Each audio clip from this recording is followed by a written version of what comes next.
Cuéntame cuál es la idea del Ya. colectivo. ¿Por qué con mis hijos no te metas? ¿Con qué no se tienen que meter con tus hijos? Muy buena pregunta, Ricardo. El colectivo Con mis hijos no te metas, como dice su nombre, es una exigencia de la ciudadanía hacia el gobierno, diciendo y pidiendo que con nuestros hijos el gobierno no se meta. ¿Pero en qué se va a meter? Se mete en que pretenden adoctrinar a nuestros hijos en función a ideologías, particularmente la ideología de género. Y nosotros le recordamos al gobierno que su función no es adoctrinar ni formar a nuestros hijos, sino educarlos. Y que la formación es un rol que pertenece a los padres de familia. Ya, yo te digo, es un colectivo de la sociedad, pero de un sector de la sociedad, porque no engloba a toda la sociedad. Claro, Hay un sector, digamos, que se opone a lo que ustedes piensan. Entonces, no es que toda la sociedad esté, digamos, cohesionada con... Claro, efectivamente, hay diferentes opiniones, pero más allá de las opiniones o posturas, nuestra postura es constitucional. O sea, es irrelevante si somos 1 o 1 millón, porque estamos basando nuestro pedido en un derecho ya existente y reconocido por la Constitución. O sea, puede haber en oposición un 90%. Aún así, o sea, no significa que tengan el derecho para imponer una forma de pensar. Tú has hablado de adoctrinamiento. Exacto. Ya, muy bien. Yo te pregunto, ¿tú consideras que la ideología de género, que vamos a tocar exactamente qué es en el transcurso del programa, es una postura ideológica, un adoctrinamiento que se llevaría a cabo en el colegio para con los niños, ¿no es cierto?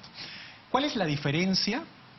Y tú rechazas eso, o sea, Claro, te rechazas ese adoctrinamiento porque tú consideras, estoy entendiendo, por supuesto, que una cosa es educar y otra cosa es adoctrinar. Exacto. ¿Cuál es la diferencia entre ese adoctrinamiento y, por ejemplo, la enseñanza de un curso obligatorio de religión en los colegios? ¿No es también un adoctrinamiento hacia una determinada, digamos, fe, ¿no es cierto?, que de alguna manera no todos tienen el derecho de compartir? En ese sentido, tienes toda la razón. O sea, nosotros, bueno, en mi caso particular, no, yo soy protestante, evangélico. Nosotros hemos protestado toda una vida contra la imposición de la Iglesia Romana Católica y hemos luchado toda una vida por el Estado laico. Entonces nosotros, es más, nuestros hijos antes, o bueno, los hijos de los evangélicos o protestantes, eran obligados a llevar el curso de religión, inclusive a hacer la primera comunión. Hemos marchado tanto en la historia de los años 70, 80 para que seamos exonerados del curso de religión. Ahora, eso no significa que el curso de religión no se dé. Se tiene que dar como una cuestión de cultura general. Entonces ahí te pregunto. Pero no como una postura de Estado. Ajá, entonces ahí te pregunto yo. Esta digamos, ideología de género, como tú le llamas, ¿no estaría, digamos, en el mismo nivel si es que fuese un curso? Es decir, como cultura general, yo enseño a los niños que existen, pues, determinadas visiones del sexo, doy toda una visión, digamos, objetiva y tal vez plural de lo que puede pensar cada uno, y sería básicamente lo mismo que doy un curso de religión en el contexto general. Exacto, pero ahí, como bien lo has mencionado, por último, esto, que es la enseñanza del género, caería en el curso de estudios sociales. No como óptica general de la educación, no como óptica formativa al educando. ¿Por qué? Porque la Constitución, en su artículo 15, nos recuerda que el educando, o sea, el niño o niña sujeto a la educación, tiene derecho a que se respete su identidad. Y la identidad del ser humano es natural. Ahora, esto escapa a las opiniones, las creencias religiosas o inclusive las ideologías. O sea, un ser humano nace hombre o mujer. Así lo demuestra y lo evidencia la anatomía, la biología, la genética. La biología, la naturaleza es así. Lo cual el hombre no lo creó, ni lo inventó. O sea, el hombre no creó un árbol, un ser humano. Lo estudia y lo enseña. En cambio, las ideas, el comportamiento, la conducta del ser humano pertenece a los estudios sociales. Y dentro de los estudios sociales se podría mencionar en ese tema, pero por último, entonces, a ti no desarrollado en toda la plenitud. O sea, una cosa es hablar del género, como tradicionalmente se entendía, y otra cosa es la ideología de género. Por ejemplo. Por eso, entonces yo entiendo que, según lo que me dices tú, no serían ustedes opuestos a que en el contexto de estudios sociales ese tema digamos, Bueno, entre la educación. El tema de género, pero no el tema de la ideología. A ver, ¿cómo me explico? El tema de género, como tradicionalmente se comprendía, es un concepto social que dice que los roles sociales del sexo, aquello que es masculino y femenino, se construyen culturalmente. En ese sentido, el gobierno solamente declaraba, no formaba. Decía, bueno, eso se construye culturalmente.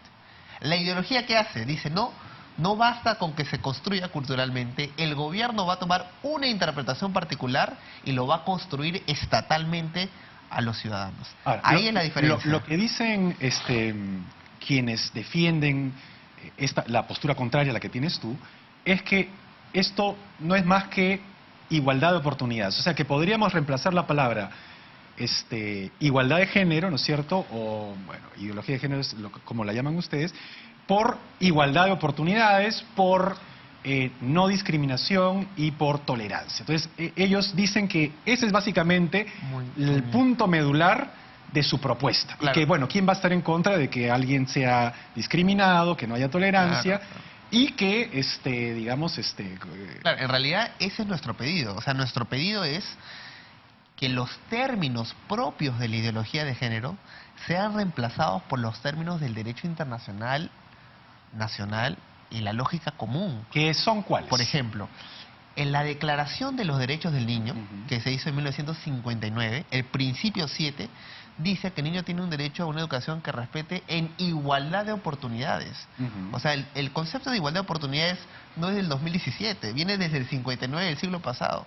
Nosotros estamos en contra que a ese concepto y a ese derecho ya existente, adquirido y constitucional, se le renombre como igualdad de género. ¿Por qué? Porque en la igualdad de oportunidades, el que tiene derecho es el hombre y la mujer, pero en la igualdad de género se permite un relato político. Y el gobierno hace un relato político que en realidad promueve la misandría, el odio al hombre, diciendo que la mujer está en desventaja producto del machismo, el patriarcado, la falocracia y todos los términos que derivan de la ideología de género. Y no es del Estado tomar una postura política, ni mucho menos ideológica. Es del ciudadano en su libre ejercicio de formar a sus hijos como él o ella considera. Claro, pero ahí uno podría decir, si uno, dentro del libre ejercicio, educa a sus hijos en la discriminación, por ejemplo, o en la intolerancia, o en no, digamos, concederle oportunidades a quienes son distintos, sí está cometiendo una cuestión que digamos, es inconstitucional. Por supuesto. ¿No? Claro, no solamente... Por eso yo te digo, por ejemplo... Es inmoral también. O sea, inmoral, pero estamos hablando básicamente del aspecto donde no hay algo opinable, que es la ley, ¿cierto? La ley constitucional. Por ejemplo, en cuanto a la igualdad de oportunidades, ¿a ti no te molesta como vocero de tu colectivo Con Mis Hijos No Te Metas que se le dé la misma oportunidad a una persona que tiene una orientación sexual distinta?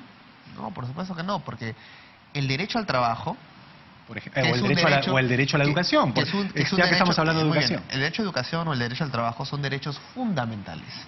Esos derechos fundamentales son del ser humano. Obviamente, un ser humano con atracción homosexual es un ser humano. Su derecho no es por ser homosexual o tener una atracción homosexual.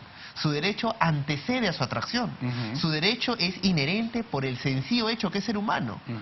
Nosotros estamos en contra de este nuevo enfoque de género.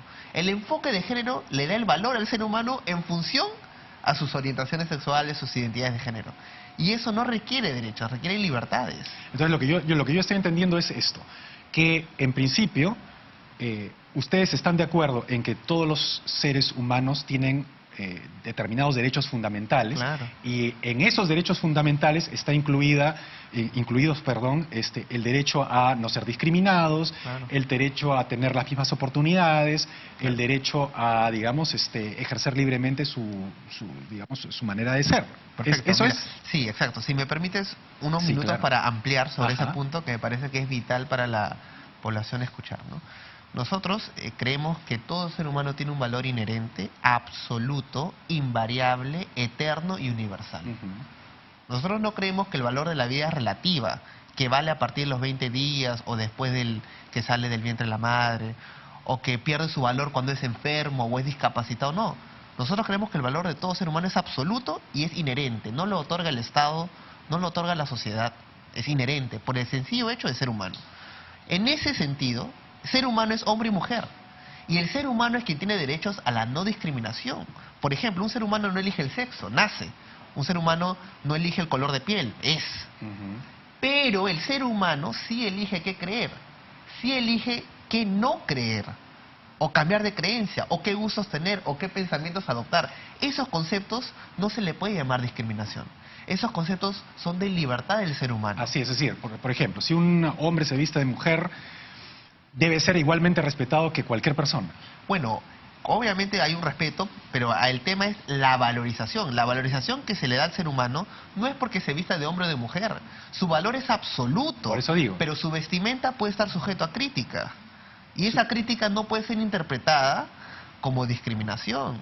O sea, uno critica cuando la primera dama no se viste bien, cuando un hombre no se viste bien, puede criticar cuando un homosexual o un bisexual, un transexual no se vista bien.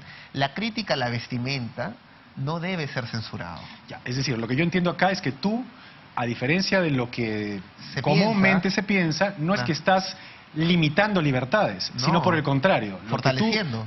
Lo que entiendo que tú me tratas de decir es que es al contrario, que digamos, tú apoyas más que nada la libertad del ser humano. Por supuesto. Tanto para vestirse de mujer como para criticar que alguien se vista de mujer. Claro, ¿Es lo que entiendo? Claro, por supuesto, porque el Estado no puede regular al ser humano. Oye, vístete así, no te vistas así, piensa así, crea así, no creas así, ten esas atracciones. Eso no es competencia del Estado. ¿En cuándo, digamos, se cruza la línea de la crítica y ya estamos en una discriminación?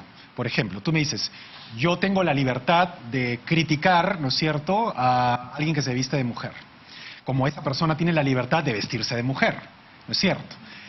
Pero ¿qué pasa, por ejemplo, cuando, por la razón de que esa persona se viste de mujer, ese hombre se viste de mujer, no es, por ejemplo, admitido en algún local público, no es admitido en un colegio, etcétera?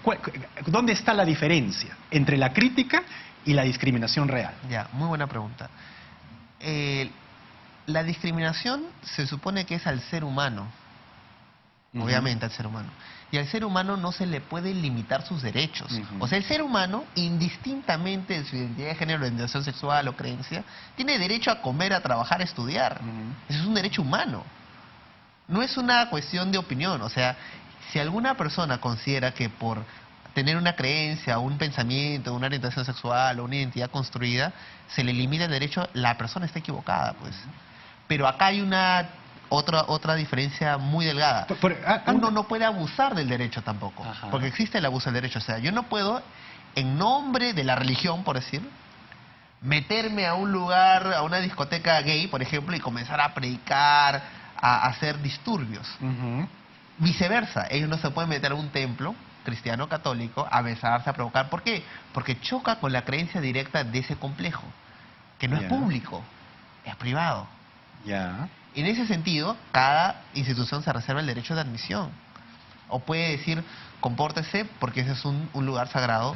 Acá no se admite eso. ¿Por qué? Porque choca con las creencias sagradas y religiosas. Ya, pero digamos... Pero eso es en lo privado, ¿no? En lo público, cada uno es libre. Se pueden hacer lo que consideren, ¿no? Ya, entiendo.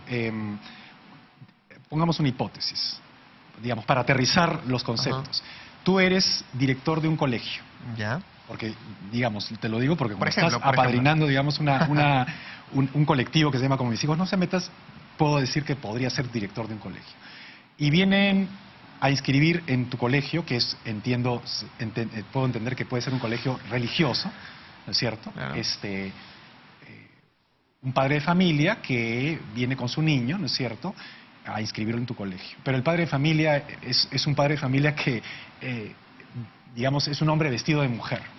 ¿habría una discriminación ahí contra ese niño? Es decir, ¿lo admitirías en tu colegio? Claro. O sea, ¿admitirías a ese padre de supuesto. familia vestido de mujer Claro, en las asambleas porque de padres de familia? Claro, porque quien tiene el derecho a estudiar no es el padre, es el hijo. Ajá. ¿Y el Obvio. padre tiene derecho a intervenir en las asambleas de padres de familia? Claro, puede dar su opinión, ¿por qué no? O sea, Ajá. es un derecho humano. Creo que lo que se confunde es la libertad con la imposición. Por ejemplo, vayamos al caso del niño. Imaginemos que el niño es afeminado, para hacerlo más concreto, ¿no? Y los amigos del colegio se burlan. Ah, mira, este hijo, igual que su papá, y se burlan, ¿no? ¿Cuál debería ser la actitud de un profesor? Obviamente, la de pedir respeto, porque es un ser humano, indistintamente de lo que él pueda sentir o pensar, más no darle un respeto por su pensamiento o por su forma de sentir. O sea, el niño tiene respeto por el solo hecho de ser humano. Y ahí es donde se enseña la tolerancia. Y la tolerancia que es, aun cuando tú no aceptes su atracción, respeta.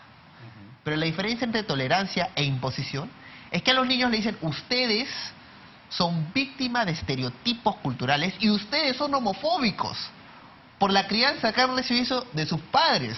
Por lo tanto, ustedes tienen que disculparse y aceptar. Eso es imposición. Tolerancia es, está bien, discrepen, pero respeten.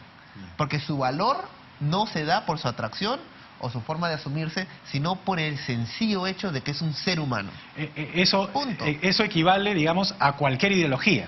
Ya Claro, hablando a cualquiera. sacamos el género de acá. Es que ese es el enfoque humano. Es decir, los comunistas, los socialistas, o cualquier, digamos, de ideología. Claro. O sea, en un currículo no puede haber un término. ¿Cuándo no se debe respetar una ideología, por ejemplo? Muy bien. Cuando Cuando la ejemplo, ideología amenaza la existencia del ser humano. ¿me puedes poner un ejemplo de una ideología que amenaza la existencia del ser humano que no sea la de género? No, es más, te voy a poner 4 y lo voy a empalpar con género si me permites. La primera, por ejemplo, nazis. Los nazis decían, hay subhumanos, ¿no? Y dentro de las categorías subhumanos estaban lo que ellos ideológicamente consideraban que eran inferiores. Por ejemplo, los judíos, los testigos de Jehová, los homosexuales, etcétera. Los gitanos. Entonces, los gypsies, los romas. Entonces, iniciaron un plan de aniquilamiento para purificar la raza. Esa es una ideología inaceptable. Una ideología donde ya se convierte inaceptable porque choca con la dignidad absoluta del ser humano. Otra ideología, igual el comunismo. El comunismo decía, el individuo, el ser humano, debe ser sacrificado por el valor del conjunto, de la clase. Por lo tanto, si mueren 10.000, 100.000, etcétera, por la revolución, es parte del precio a pagar. Por eso se hablaba no de ciudadanos, sino de sujetos del Estado. Sujetos del Estado. Así como Orwell lo describía, ¿no?, sobre el Estado. Esa es otra ideología. De la misma forma, ahora, siguiendo la misma secuencia, la ideología de género ve al ser humano como un medio de realización. Y dice, bueno, el ser humano piensa así de la naturaleza, porque así le han instruido la cultura, todo. Pero ahora hay que adoctrinarlo, hay que deconstruirlo para volver a construir a la imagen de la ideología. Pero eso es un abuso. ¿Por qué es un abuso? Porque la Asociación Americana de Psiquiatría, hasta el día de hoy, considera un trastorno mental que un hombre se asuma mujer. Y enseñarle eso a un niño o normalizar esa conducta es un abuso infantil. ¿Cuál es la diferencia entre la libertad y la enfermedad? Porque, digamos, los actores se visten de mujer, puedo yo, digamos, en el manejo de mi libertad decir, bueno, pues, ¿por qué no? Exacto. La libertad sin ley es libertinaje y es opresión. En realidad es nocivo. La libertad requiere de un equilibrio. El equilibrio de respeto y la tolerancia. Mi libertad termina cuando empieza la tuya. O sea, yo puedo tener atracción por X, ¿no? Pero yo no puedo, en función a mis atracciones, agarrar tu cuerpo y hacerlo víctima de mis deseos. Yo no puedo. O a tus hijos. Sería como una violación. Claro, es una violación. La libertad de uno termina cuando empieza la libertad de otro. Y en este caso, el Estado, a través del gobierno, estaría violando los derechos humanos que son superiores de nuestros hijos, para decirle a nuestros hijos que tienen que ser construidos su identidad a la imagen y semejanza de esta ideología. Entonces, resumiendo, porque ya nos queda apenas un minuto, tú no estás de acuerdo, perdón, tú estás de acuerdo en que no se debe discriminar, Claro, en que hay que ser tolerante, por supuesto, y en que se deben dar oportunidades a todos por igual, por el solo hecho de ser humanos. Exacto, el Eso enfoque humano. Es el enfoque humano. No tiene nada que ver con las ideas que cada humano puede tener. Exacto. Entiendo también que hay ideas que son muy condenables, como Claro. los ejemplos que has puesto. Es decir, que esas ideas de por sí se tienen que rechazar porque Son una van amenaza. contra la dignidad del ser humano propiamente Exacto. dicho. Una palabra final, una pregunta final. Hoy estamos todos, de alguna manera, viendo cómo hay una amenaza integrista en el mundo, ¿no es cierto?, por lado de una religión, que es básicamente, no toda, pero digamos es Una facción. la religión maometana, en la cual, de alguna manera, ciertos elementos, el Estado Islámico me refiero, tiene también una actitud absolutamente, ¿cómo podríamos decir?, drástica, más que drástica, con los homosexuales. Los lanzan sentados en una silla de un edificio. Claro. ¿Esa es una ideología condenable?